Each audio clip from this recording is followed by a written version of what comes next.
Welcome to the October 2017 podcast from the Journal of Bone and Joint Surgery.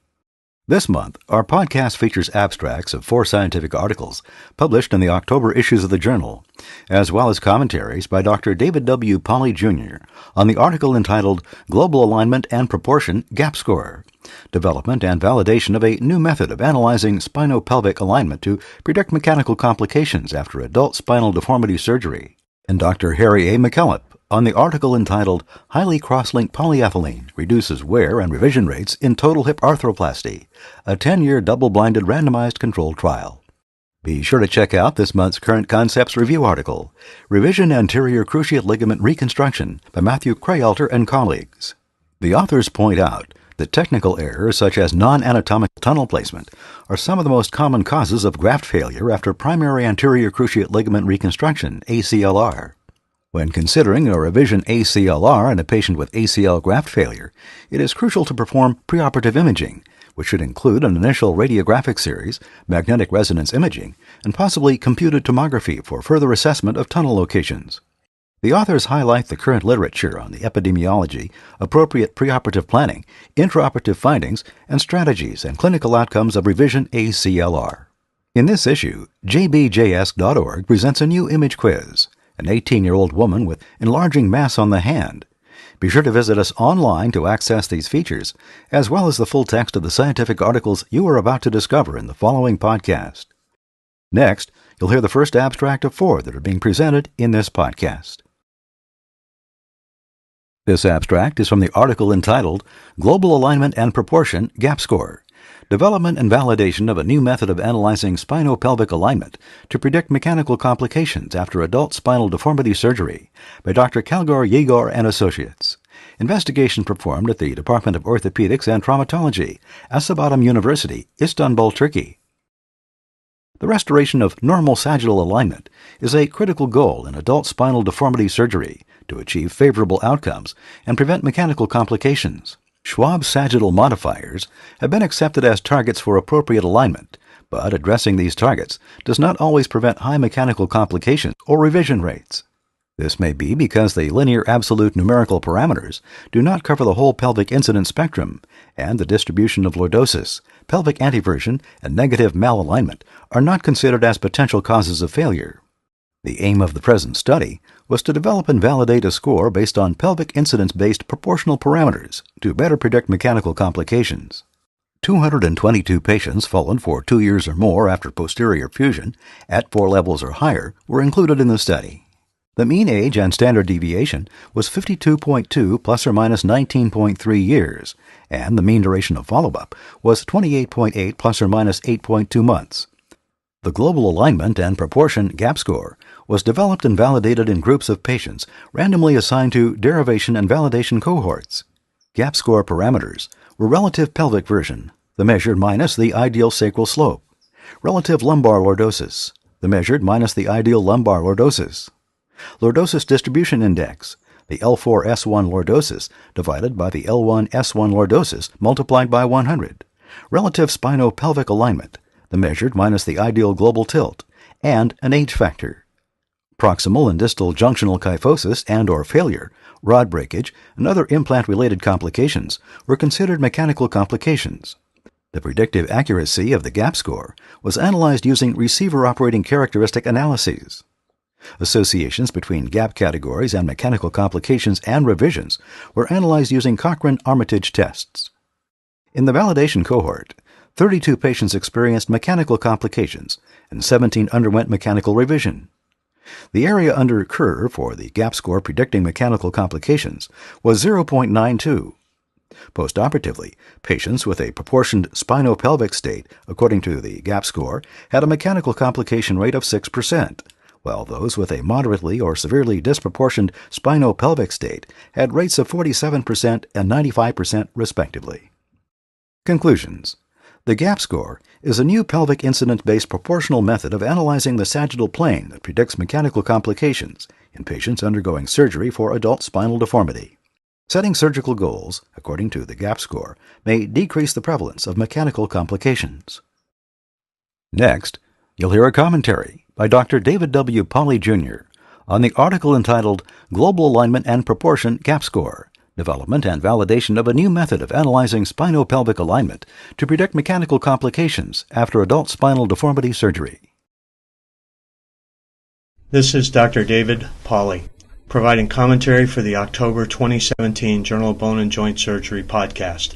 I will be providing commentary on the article entitled Global Alignment and Proportion Gap Score, Development and Validation of a New Methodology of Analyzing Spinopelvic Alignment to Predict Mechanical Complications After Adult Spinal Deformity. The title of this commentary is Align the Spine. It's not just the pelvis. Ilgor et al. Have taken on the difficult topic that is also very important. Adult spinal deformity is either increasing or increasingly being recognized as a major factor in health-related quality of life. As surgical techniques have advanced, these problems can now be corrected surgically. The challenge is that there is a very high rate of failures requiring revisions. To date, we are not able to reliably predict these failures. One reason for this is the difficulty of understanding the sagittal plane. We understand very well the coronal plane, which should be straight. The sagittal plane varies according to the pelvic incidence, as first described by Madame Duval-Beaupère. The pelvic incidence, which ranges from 30 to 90 degrees in the population, then determines the lumbar lordosis as popularized in the Schwab Scoliosis Research Society classification system. However, it is more complicated than that. Ilgor and colleagues have taken the next step in trying to refine our understanding of optimal sagittal alignment when correcting adult spinal deformity. In this paper, optimal sagittal alignment is based on 4 factors as they deviate from the ideal, and these factors are related proportionally to the pelvic incidence measure. The relative lumbar lordosis factor functions much like the Schwab classification in its relation to pelvic incidence. The lumbar lordosis distribution index indicates that 2/3 of the lumbar lordosis should be between L4 and S1. The pelvic tilt, or relative pelvic version, depends on the pelvic incidence, accounting for patients with either a very high or very low pelvic incidence. The relative spinal alignment is similar to the T1 pelvic angle. Ilgor et al. Have also included an age factor. In this study, patients in an adult deformity cohort were randomized 2-to-1 to a derivation cohort and a validation cohort, respectively. The data analysis is compelling, with the receiver-operator characteristic curve generating an area under the curve of 0.92, a significant indication of accuracy.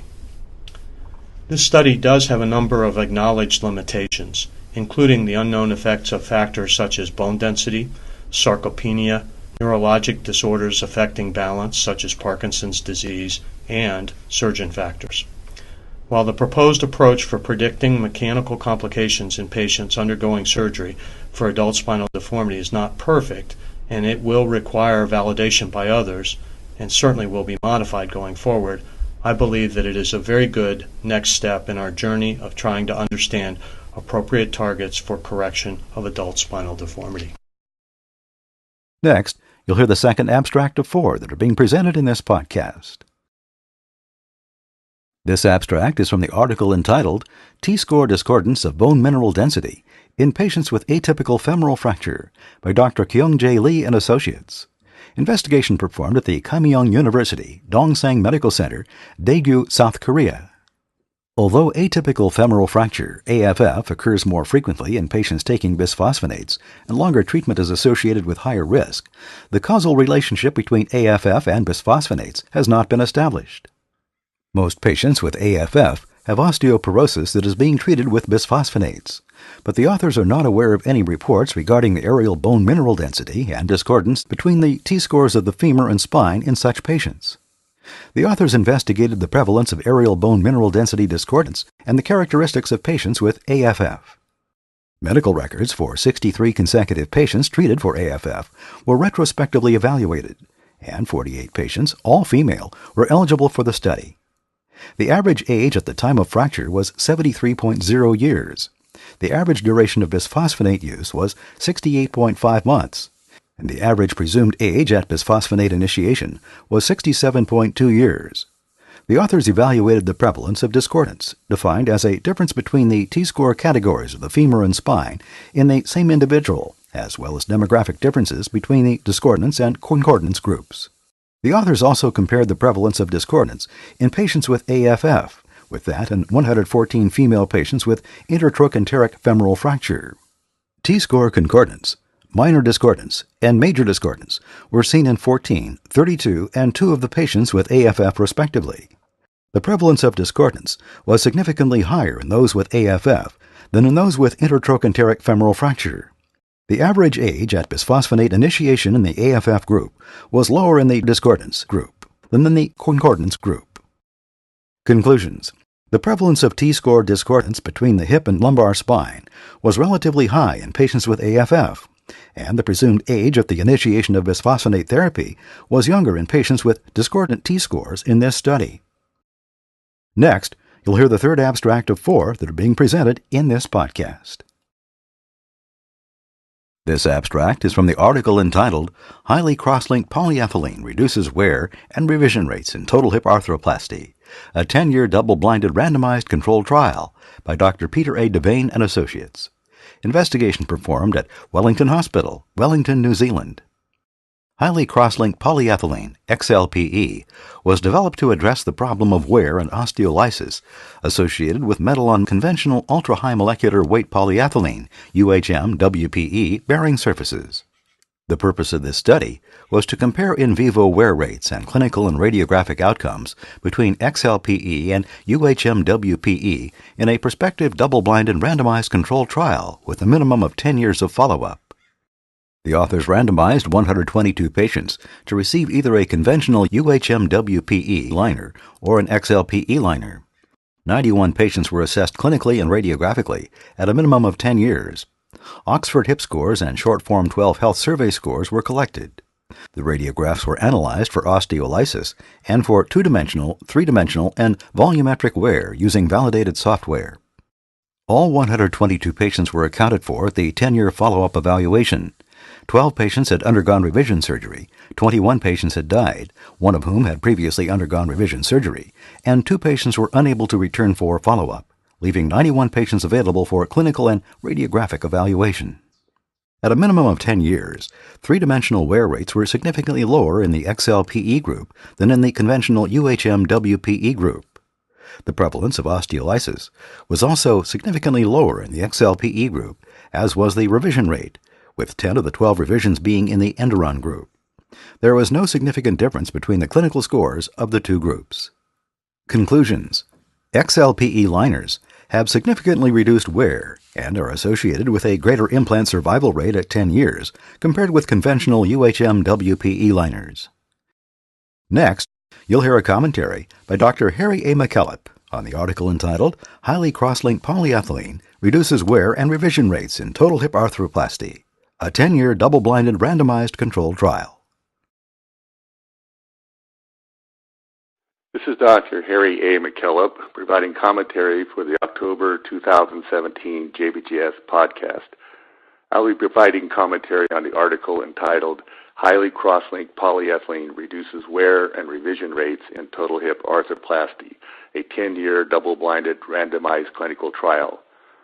The title of my commentary is Using Clinical Outcomes to Improve Preclinical Testing. Devane and colleagues are to be congratulated for having the foresight and perseverance to carry out this double-blinded clinical study with a 10-year minimum follow-up.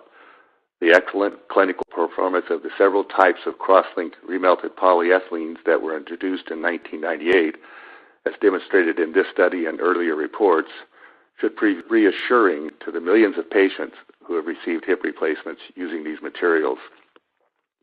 Furthermore, just as a valid preclinical laboratory protocol can be used to predict the clinical performance of a new material and to choose among alternative formulations, a well-executed clinical trial, such as the present study, can provide the hindsight needed to evaluate and compare the accuracy of alternative experimental protocols. Put simply, a laboratory prediction regarding a specific material or device can be compared with the actual clinical performance, including that demonstrated in analysis of retrieved implants, and the protocol can then be modified appropriately to bring the two into closer agreement. Over the past decades, this iterative process has been used to gradually improve the predictive ability of hip joint simulator test protocols and, thereby, the performance of the implant. For example, preclinical wear testing of the cross-linked remelted polyethylene in the present study demonstrated an 85% reduction in the rate of wear, which is closely comparable with the 89% reduction observed in the present clinical study. And the very low amount of oxidation that has been observed in retrieved cross-linked remelted implants is consistent with the predictions based on artificial aging protocols. Similarly, 3 hip simulator studies of cross-linked remelted polyethylenes predicted that their wear rates would not increase markedly or could decrease as the thickness of the acetabular liner was reduced. This also is consistent with the present clinical study in which the wear rate decreased as the thickness was reduced from 10 to 8 millimeters. Of course, in choosing the thickness of a liner, one must also consider the likelihood of fatigue fracture, not just the rate of wear. Importantly, the substantial reduction in the prevalence and severity of debris-generated osteolysis with the cross-linked remelted polyethylenes is consistent with the concept of a wear rate threshold of about 1/10 of a millimeter per year, below which clinically relevant osteolysis is rare. Conversely, 2 negative predictions regarding the cross-linked remelted polyethylenes have not proven accurate. Initial comparisons of the size distribution of the wear debris and its osteolytic potential indicated that there might be little or no reduction in osteolysis with cross-linked remelted polyethylene, despite its overall lower wear rate. However, subsequent analysis with a more powerful isolation protocol demonstrated that the volume of debris was substantially reduced across the entire size spectrum, which is consistent with the marked reduction in clinical osteolysis demonstrated in the present study and others. Similarly, because increasing the amount of cross-linking and remelting both tend to reduce the toughness of the polyethylene, some researchers initially expressed concern that there would be a corresponding increase in the incidence of fatigue fracture of the cross-link components. However, while it is correct that there is a reduction in toughness relative to that of conventional polyethylene as manufactured, that is, right out of the box, the remelted polyethylenes have a much higher resistance to long-term oxidation, which markedly reduces toughness, such that the developers predicted that there would not be an increase in the incidence of fatigue fracture. Fortunately, this also has been validated during the past 2 decades of clinical use, and those fractures that have been reported have typically been initiated at areas of stress concentration caused by fixation grooves, rim notches, or other types of damage, and some manufacturers have modified the design of the liner accordingly. In summary, a well-executed clinical follow-up study, such as the present investigation, can provide valuable guidelines for evaluating the accuracy of a preclinical test protocol and for modifying it to improve its accuracy and reliability. Next, you'll hear the last abstract of 4 that are being presented in this podcast. This abstract is from the article entitled Postoperative CT is Superior for Acetabular Fracture Reduction Assessment and Reliably Predicts Hip Survivorship by Dr. Dieterich Overbeek and Associates. Investigation performed at the Orthopaedic Trauma Service, Hospital for Special Surgery, and New York Presbyterian Hospital, Weill Cornell Medicine, New York, New York. Postoperative pelvic radiographs are routinely used to assess acetabular fracture reduction. The authors compared radiographs and computed tomography, CT, with regard to their ability to detect residual fracture displacement. The authors also determined the association between the quality of reduction as assessed on CT and hip survivorship, and identified risk factors for conversion to total hip arthroplasty, THA. Patients were included in the study who had undergone acetabular fracture fixation between 1992 and 2012, who were followed for 2 years or until early THA, and for whom radiographs and a pelvic CT scan were available. Residual displacement was measured on postoperative radiographs and CT, and graded according to Mata's criteria by observers who were blinded to patient outcome. Kaplan-Meier survivorship curves were plotted, and log-rank tests were used to assess statistical differences in survivorship curves between adequate, anatomic or imperfect, and inadequate reductions on CT. Cox proportional hazard regression analysis was used to identify risk factors for conversion to THA. 211 patients were included. At a mean of 9.0 years postoperatively, 161 patients had retained their native hip. Compared with radiographs, CT showed worse reduction in 124 hips, the same reduction in 79, and better reduction in 8. Of the 99 patients graded as having adequate reduction on CT, 10% underwent conversion to THA, in comparison with 36% of those with inadequate reduction, and there was a significant difference between the survivorship curves. Mean hip survivorship was shorter in patients 50 years of age or older, and in those with an inadequate reduction on CT. Independent risk factors for conversion to THA were age, inadequate reduction, and posterior wall involvement. Sex, fracture type, elementary versus associated, and year of surgery did not influence hip survivorship. Conclusions. CT is superior to radiographs for detecting residual displacement after acetabular fracture fixation. Hip survivorship is greater in patients with adequate, anatomic, or imperfect reduction on CT. Along with older age and posterior wall involvement, an inadequate reduction on CT is a risk factor for conversion to THA. Thank you for listening to this JBJS podcast. Please visit www.jbjs.org for commentary and perspective on many of the articles presented in this podcast, and for more content of interest.